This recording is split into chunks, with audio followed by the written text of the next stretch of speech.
Subscribe before the truth disappears, because some secrets don't stay buried forever. The Vanishing Point. It started on a cold August night in 1989, the kind of night when the silence felt too thick, when the forest around Prince George, British Columbia, breathed heavy in the dark. The Jack family's house sat at the edge of town, modest, two-story, surrounded by pine and gravel roads that swallowed sound. Inside, the lights were still on, the television flickered softly, and a pot of coffee steamed beside the sink. But the family, Ronald, Doreen, and their two sons, Russell and Ryan, were gone. At 6:32 a.m. the next morning, a neighbor noticed the car missing. By 10 o'clock, Doreen's sister had called the police. The officers who entered the home found no sign of a struggle, just the eerie stillness of a life interrupted mid-sentence. Clothes laid out on a bed, breakfast dishes half-washed, a stack of unpaid bills on the table. The dog was still in the yard, whining softly at the door. Detective Neil Pearson arrived before noon, coffee in one hand, notebook in the other. He'd been with the RCMP for 12 years, and cases like this didn't usually make him flinch, until he saw the children's shoes still by the door, two pairs, neatly side by side.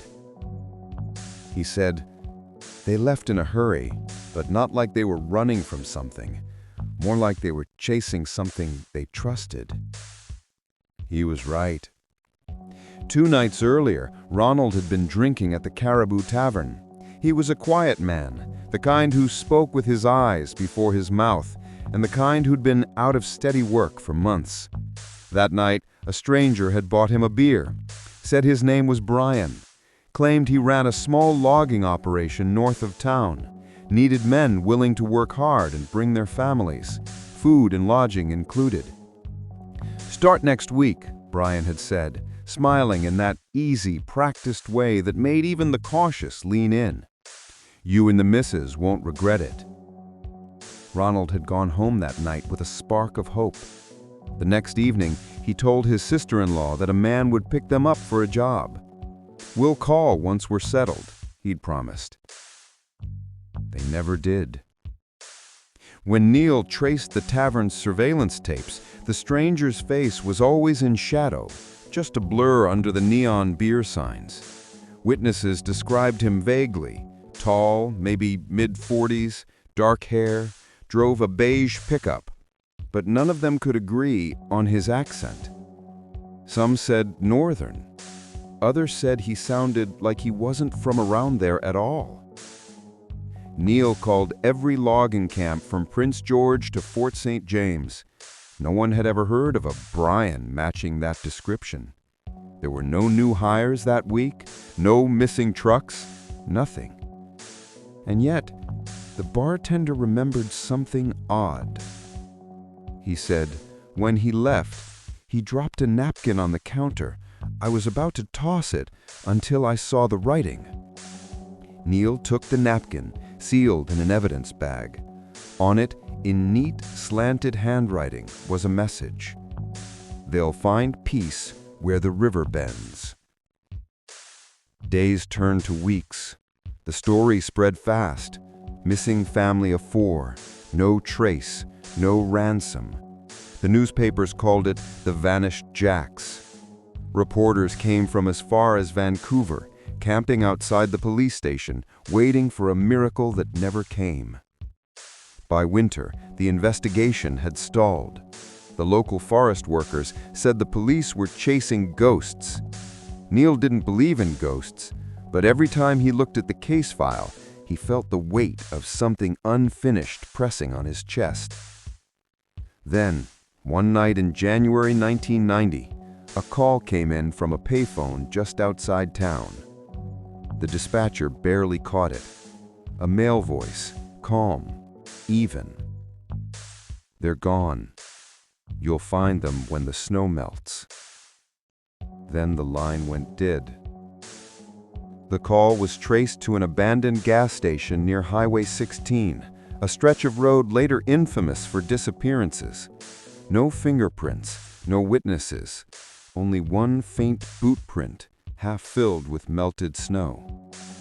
Neil didn't sleep that week. Every lead turned into fog.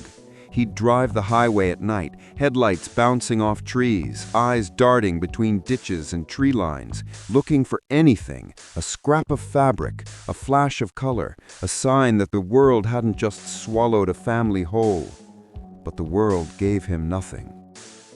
When the spring thaw came, search parties combed through acres of wilderness. They found a rusted toolbox, a child's mitten, and tire tracks that led nowhere. Everything pointed towards something, but nothing connected. By the summer of 1991, the case was officially classified cold. 7 years passed. Files gathered dust. Detectives moved on. Neil transferred out of homicide, took a quieter posting in Kamloops.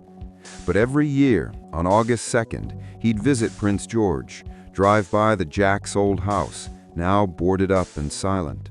Sometimes he'd leave a small wooden toy on the porch, carved like a car or bird. For the boys, he'd whisper.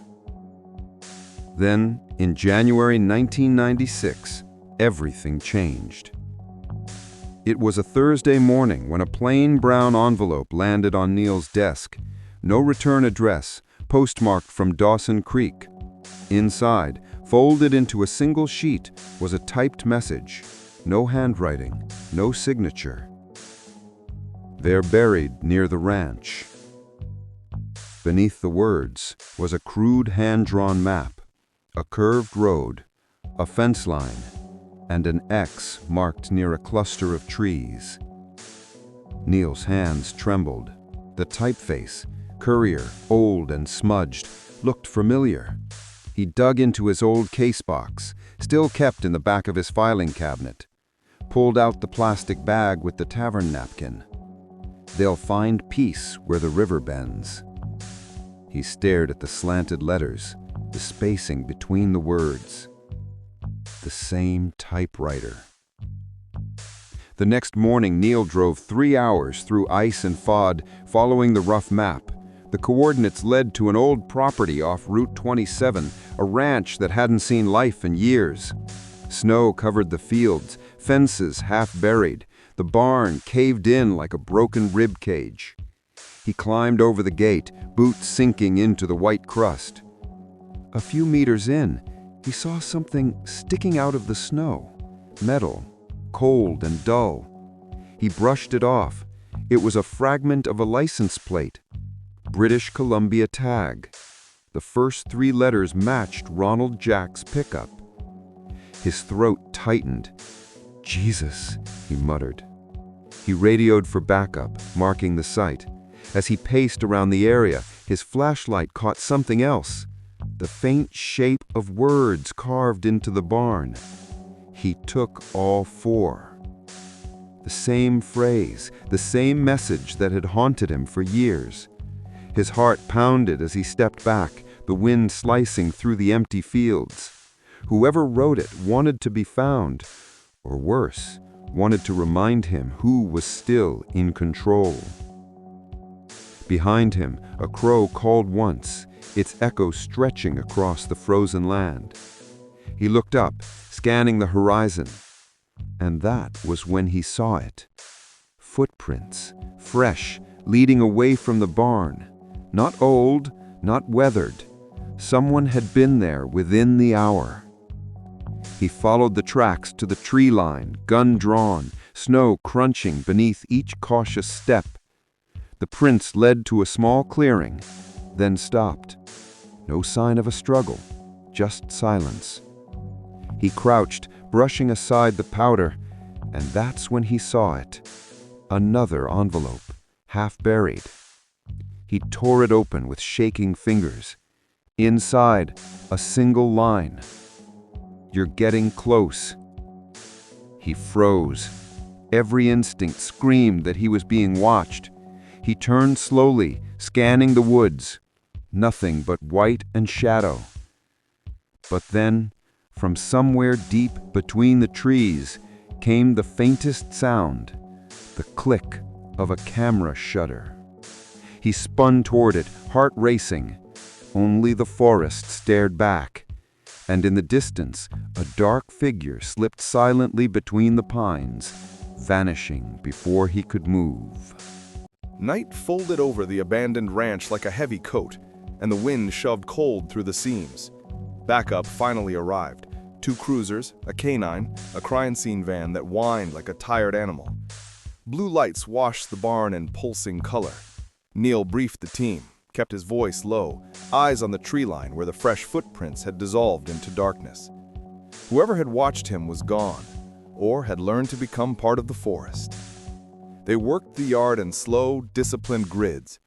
The canine pulled toward the barn, nose low, tail rigid, then veered to a bald patch of ground near a collapsed fence. A shovel struck ice, then frozen dirt, then something that pinged like dull glass. They lifted out a metal box, army surplus, rust clinging to its seams. 3 men leaned in as Neil worked the latch with his pocket knife. Inside, plastic-wrapped Polaroids, a handful of paper scraps, a tiny blue cassette labeled in pencil, 80389, Barn. The cassette's label was smudged, the handwriting small and tight. Someone who learned to make letters take up as little space in this world as possible. A paper tag lay flattened at the bottom. Neil turned it with a gloved finger and felt his stomach knot. A strip of manila with an embossed inventory number, the kind offices use to track typewriters and adding machines. He held it closer to the lights. Municipal Asset, number LC 1134. Land Titles Office. He'd seen tags like that on dusty gray Smith Corona machines the last time he dug through old property records. Whoever typed our notes had access to a government office, he said. The constables exchanged glances. Neil slid the cassette into an evidence bag and sealed it hard. "Let's table the dig until daylight," one of them said. "Snow's coming." Neil looked up. The sky had that flat, lidless look that meant weather. He nodded, but his gaze kept drifting back to the barn wall and the carved message, "He took all 4." The grooves were clean, not time-soft. Someone had carved those words recently and carefully, like a person carving initials into a bench and daring the world to paint over them. He locked the box in his trunk, signed the chain of custody form, and drove west into the spitting dark. The next morning, he brought the cassette to a retired forensic tech he trusted more than anyone on payroll. Aisha Singh ran a tiny lab above a shoe repair shop now, long past politics and budget meetings, but her hands were as steady as they had been in the big room with the humming machines. She cleaned the cassette with a cotton swab and a breath that fogged in the cold room. "If this tape sat through 7 winters, don't get greedy," she said, sliding it into a salvaged player. "Sometimes you get ghosts, and sometimes you get gifts." The tape spun. Static rose like snow on a dead channel. Then a sound shaped itself out of the noise. Wood creaking, a door somewhere banging in wind, and a voice speaking too close to the mic, the way people do when they think no one will ever listen. "Okay, it's working," a man murmured. Breath. A muffled cough. It's the 3rd of August. Barn at the ranch," he said, not to use names. Another voice now, a woman's, careful but threaded with a tremor. "We should go. He'll be back soon." 2 minutes. If we leave this, someone will find it. Someone has to. The hiss stretched, then the man again, lower. "If anyone hears this, our boys are..." The tape warped, then slammed into static so thick it felt physical. Aisha hit stop, rewound an inch, tried again. The same. The words were there, just out of reach, as if buried under glass you couldn't break. Neil pressed his fingers to the bridge of his nose.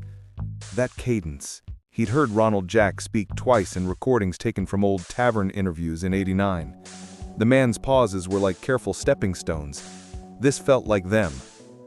Aisha ejected the cassette, bagged it. "We can try a clean and isopropyl in another deck," she said. "But this tape's been in a metal coffin and permafrost. It's a miracle we got anything." She pointed to the Polaroids. The first showed a curve of river, a sign half in frame. Riverbend, RV and storage. The second showed a close-up of a barn latch. The third was a photograph of a typewriter ribbon, its red-black split like a bruise. Someone was leaving breadcrumbs in a language cops would eventually understand, Aisha said. Photos of a place, a tool, and a phrase. They assumed a detective would stitch it. Or they knew me, Neil muttered. Aisha's eyebrow rose, then stopped walking alone in the dark. Neil drove to Riverbend just before dusk. The place looked tired and awkward in winter, a summer business forced to wear a coat that didn't fit. RVs huddled under tarps, a faded Coke machine leaned on the side of the office like an old dog. A bell chimed when he stepped inside. A man in his 60s looked up from a ledger, his white hair clipped short, shoulders still squared in a way that said military or law. His name patch read, W. Rourke. Cabins are closed till May, the man said, mouth tight. Storage is full. I'm not renting, Neil held his badge. Looking to talk about a family that didn't make it to May. The Jacks. His Adam's apple jumped. He didn't ask which Jacks. He looked toward a back room, then back at Neil. You alone? For the moment. That's a bad habit, Rourke said, but he nodded toward the hallway anyway. He led Neil past a corkboard layered with flyers, lost dogs, yard sales, a faded poster offering a reward for information in a 1989 disappearance, and unlocked a door with a jangling ring of keys. Inside, the room smelled like old paper and machine oil. On a table sat a Smith Corona, gray, badge plate missing, but its serial number etched faintly into the frame. Next to it, a ribbon tin, a stack of carbon paper, a shoebox of notes typed and retyped, crosses and whiteout like a battlefield. This is where you've been writing to me. He didn't deny it. He leaned against the door, arms crossed. You work a highway long enough, you see things people pretend aren't there. I ran search and rescue in '89. We told your brass we had leads. Your brass told us to focus on hikers and leave domestics to the towns. I watched that family slide off the bulletin board faster than snow off a hood. So you started sending notes. So I did what I could to steer people where they didn't want to look. He tapped the typewriter. That old land office machine? Clerk owed me a favor, said I could take it when they ditched the lot. I thought maybe the right eyes would notice the print and ask why it matched deeds filed around a certain ranch. Whose ranch? Rourke's mouth went tight. Back then, title bounced through shell companies, but all roads led to Harold Keene, land buyer. Donated to every charity dinner from Prince George to Burns Lake. The man died in '93, liver turned to gravel. Good riddance. Neil remembered Keene, the handshaken photographs, the smile that didn't touch his eyes. Keene had a foreman named Mark. Some called him Brian. Men like that wear names like coats. I saw him at the Caribou 2 nights before the Jacks disappeared. He bought beers, picked talk out of the air like cherries. You tell anyone in '89 you saw that? I told your boss, Inspector Leduc. He thanked me and told me not to spread panic folklore, said it undermined public confidence. Neil felt something dark crawl into his chest and sit down. Leduc had been my commanding officer then, a man who ironed his ties twice and pretended his badge weighed nothing. You're saying my boss ignored you? I'm saying he shut me up. Rourke reached into a filing box, pulled out a cassette identical to the one Aisha had cleaned. I found this in the barn myself in '90 and turned a copy in. I'm saying the copy vanished and the original woke up in a metal box at the ranch where you almost froze last night. How would you have the original if you turned in the copy? Rourke's eyes were cold. Because I don't trust uniforms who make evidence disappear, so I built my own file. This, he held the tape like a wafer, was supposed to force the right eyes back to the wrong place. Before Neil could answer, the lights in the office flickered, then went out. The hallway behind them glowed orange. Rourke's hand snapped to the doorknob. Heat pushed under the door like breath. Back, he barked, the command voice of a man used to being obeyed. He shoved a window open, glass shrieking, pushed the tape into Neil's palm. If I don't make it, that goes to someone you trust, not to Leduc. Rourke! But the old man was already moving toward the heat, his shape slicing through smoke. A roar rose, something chemical and mean, and smoke filled the room with hands. Neil shoved the tape into his inner pocket and wrenched himself through the window, landing on salt-crusted gravel. He coughed until he tasted copper. The hallway was a torch now, flames gnawing at flyers and door frames. He circled the building, shouting Rourke's name, but the heat drove him back like a living thing. Sirens wailed from the highway, small and far. A figure stumbled out of the service door, doubled over, then disappeared behind a shed. He ran toward it and found only footprints scissoring into the snowy scrub, 2 sets, one booted and one lighter, like a sneaker. Rourke's keys lay in the snow, rings blackened, a metal tag stamped with a number fused to the largest loop. He picked it up with the corner of his sleeve, and the number punched through the soot wasn't random. Evidence tag RCMP PG 1989-112. The exact number assigned to the tavern napkin the night it was booked. He felt the world tilt. Either a ghost had brought a tag to an RV park fire, or someone with access to the RCMP evidence room had been here, had lit the match, and had walked away into the dark, carrying whatever Rourke had that could finish this story. 2 cruisers skidded into the lot, snow spitting under their tires. Officers vaulted out, faces wrinkled against the heat. One of them, young and anxious, Shouted Neil's name and then caught himself, eyes sliding to the badge on his belt as if to tally rank before care. Neil turned away from the fire, dug his phone out with shaking fingers, and called Aisha. She answered on the second ring, breathless as if she'd been running. "Don't say names," he said. "Don't open your door. If anyone asks, you never saw that tape." A beat of silence. Then, "Someone already asked," she whispered. "Said they were here for a courtesy pickup from Prince George. I told them there was no cassette. They knew the color of my curtains, Neil." He closed his eyes. Behind him, the RV office moaned as a roof beam gave way, a sound like a tree breaking under ice. "I found something at the fire," he said. "An RCMP evidence tag from '89, a number that should be locked in a drawer. It wasn't." "You think Leduc?" "I think anyone wearing that crest in '89 is now either retired or promoted," he said. "And I think someone wants this case to stay a legend people tell to scare their kids on the highway. Legends don't put men in prison." He hung up, slid his hand into his inner pocket, touched the cassette Rourke had passed him. Its plastic felt absurdly fragile, like a life raft made of paper. A firefighter approached. Soot blackened his cheeks. "We found a safe, half melted in back storage," he said. "If it cools, we'll pry it. If this is arson, we'll know." "It's arson. You're just here to count the matchsticks." The man gave him a look that said he'd seen the same thing before, too often. The flames dropped to a growl, and the night pressed closer. Snow began to fall again, slow, deliberate. Neil stepped away from the heat and stood at the edge of the lot where the footprints had split, one pair circling, the other driving hard into the bush. He followed the lighter prints until they faded. He found a small thing where they stopped, an index card, damp but legible, wedged under a stone, as if someone knew the wind here had a habit of stealing endings. Typed in the same haunted courier. "You were supposed to find the note in '90.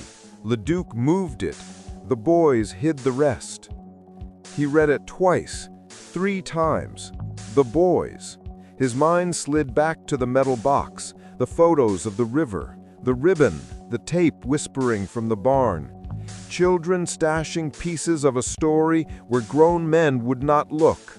Children turning evidence into a scavenger hunt because they had learned adults missed what sat at knee height.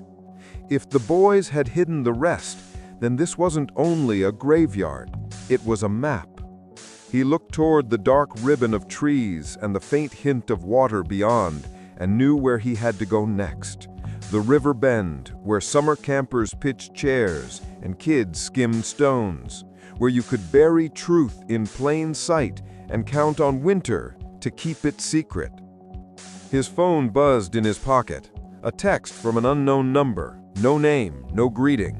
A photo filled the screen. A locked basement door, wood swollen and paint scraped, the kind you find in old farmhouses off of roads that don't appear on maps. Someone held a flashlight on the knob.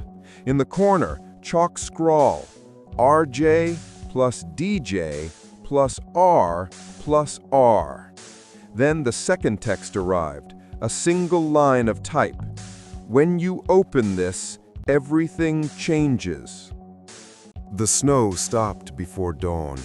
A pale gray light crawled across the land like an exhausted animal, and the forest woke in silence. Neil parked a mile from the river bend, killed the engine, and sat still long enough for the car to frost at the edges. His hands gripped the steering wheel, as if letting go would make the world tip over. The cassette from Rourke pressed cold against his chest pocket. He got out, boots sinking into snow that had fallen clean overnight. No tire tracks, no prints, just the hiss of wind through the pines and the distant hush of water beneath ice. He followed the old trail that led down to the bend.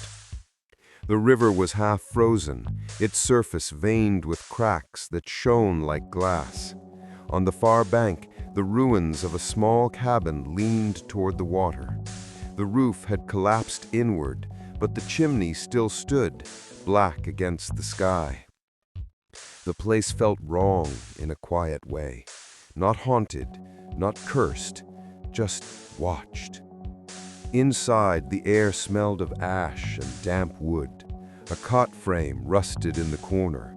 A child's drawing was pinned to the wall. Faded crayon lines of stick figures holding hands beneath a yellow sun. He brushed the dust from the paper and saw the names scrawled under each figure. R. Jack, D. Jack, R.J., R.J. The boys. He crouched. Under the cot, a floorboard shifted. He pried it loose and found a small tin box, the kind that once held mints or fishing lures. Inside, 2 Polaroids wrapped in plastic and a folded sheet of notebook paper. The first photo was of a man's boots on a wooden porch, blood on the laces. The second showed a police badge, face down, half buried in dirt. The note, written in a child's messy hand, read, "He said we'd see Mom soon. We heard her scream first.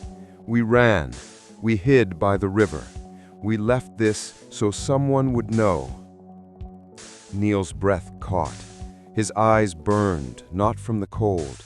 The note was dated August 3rd, 1989, the day after the family disappeared. He pocketed the box and stood. The wind outside had shifted, blowing upriver, carrying a faint metallic scent of something old and wrong. Then, behind him, the cabin floor groaned. "Didn't expect you to find that," a voice said. He turned. Standing in the doorway was a man in a heavy parka, hood down, beard silvered and neat. His face had the calm assurance of someone who'd spent his life giving orders and expecting them followed. "Inspector Leduc," Neil said. His voice cracked. "You aged well." The old officer smiled, slow and small. "You didn't stop digging. I knew you wouldn't." Neil's hand hovered near his coat, but Leduc shook his head. "If I wanted you dead, you'd already be under the ice. Let's not do this like children." "Rourke's dead," Neil said, "or close to it. Your people burned him out." Leduc exhaled, watching the fog of his breath drift. Rourke was a fool. He thought the truth still mattered. He didn't understand what was at stake. What was at stake? A family? A cover-up? You silenced them all for what? Paperwork and pensions? Leduc stepped closer, boots crunching. "For order," he said. "The Jacks stumbled into something they weren't meant to see. Keen's operations weren't about timber. They were about people. Workers off the books, cash run through companies that didn't exist. The Jacks were offered a job because they were disposable. But Ronald, he figured it out. He came to me. I told him I'd handle it." "You handled it." Leduc's eyes were cold as iron. "I tried to. I called off the pickup, but Mark didn't listen. He thought cleaning up the family would send a message. It did, too well. So you buried the case.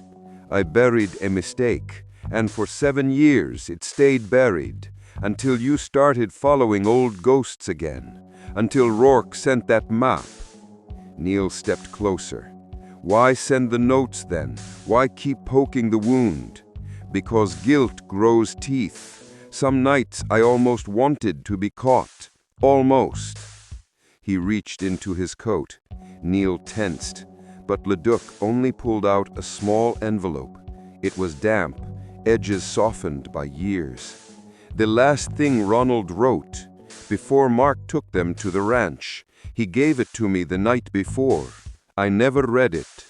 Neil took it carefully. Inside was a single sheet, yellowed and fragile. "If something happens, tell my sister we didn't just disappear. We followed the wrong man because we wanted to believe someone cared. Don't let them make us another story people forget." When he looked up, Leduc was holding a gun. "You could have stopped it back then. Now you're just another name on the wrong side of the file." Leduc sighed. "Maybe, but at least I'll stay off the record." Before he could raise the weapon, a crack split the air, sharp, echoing from the river. Leduc jerked, staggered backward, eyes wide with shock. Asha stepped through the doorway, her pistol trembling in her hand. "Step away from him," she said. Her voice was shaking, but her aim was steady. Leduc's knees gave out. He dropped to the floor, clutching his side. The gun clattered across the boards. Neil caught him as he fell. "Who else, Leduc? Who's still out there?" The old man smiled faintly, blood staining his lips. "Check the safe under the Riverbend sign. Everything's there. The names, the orders." Then his eyes went glassy. The room fell silent, except for the distant river, whispering through ice. Asha lowered her gun, breathing hard. "You okay?" Neil nodded slowly, not even close. He left the body, the cabin, the ghosts. Outside, dawn was bleeding into the horizon. The sign for Riverbend Storage leaned crooked beside the road. Beneath it, half buried in frost, he found a metal safe, small, gray, its hinges rusted but intact. It took 2 hours, a crowbar, and every ounce of patience to pry it open. Inside, typed memos, bank transfers, names of missing workers, dozens of them, and at the bottom, a folder labeled Project River, Keen's code for the operation. Each page was a ledger of human trade. Men and women sent to logging camps that didn't exist, paid in cash that vanished in the wind. And on one corner, scribbled in pencil, the signature of Inspector Henri Leduc. Neil sat back in the snow, the files heavy in his lap. The river beside him hissed and cracked, as if protesting that the dead should stay quiet. He looked toward the forest. A figure was watching from the trees, tall, motionless. For a heartbeat, he thought it was the ghost of the man he'd just left behind. But then the figure turned and walked away, vanishing into the fog. Maybe Mark, maybe another, maybe the truth itself, walking off to find another place to hide. Neil stood, pocketed the letter, and walked back toward the road. The wind carried his footprints away as fast as he made them. By the time he reached his car, the snow had started again, soft, relentless, erasing everything. He looked one last time toward the bend, where the ice shifted and groaned, then slid the cassette from his pocket and placed it on the passenger seat beside the tin box. The radio crackled to life, static at first, then a faint voice, broken but familiar. If you found this, you know the truth. Don't let it happen again. Neil stared out the windshield, the river fading behind the storm. The cassette hissed softly, like the sound of the wind remembering something it was never meant to tell. They thought the story ended with the bodies, but some secrets don't stay buried. They just learn how to hide. If you thought this case was dark, wait until you hear what came next. Hit subscribe before the next one disappears.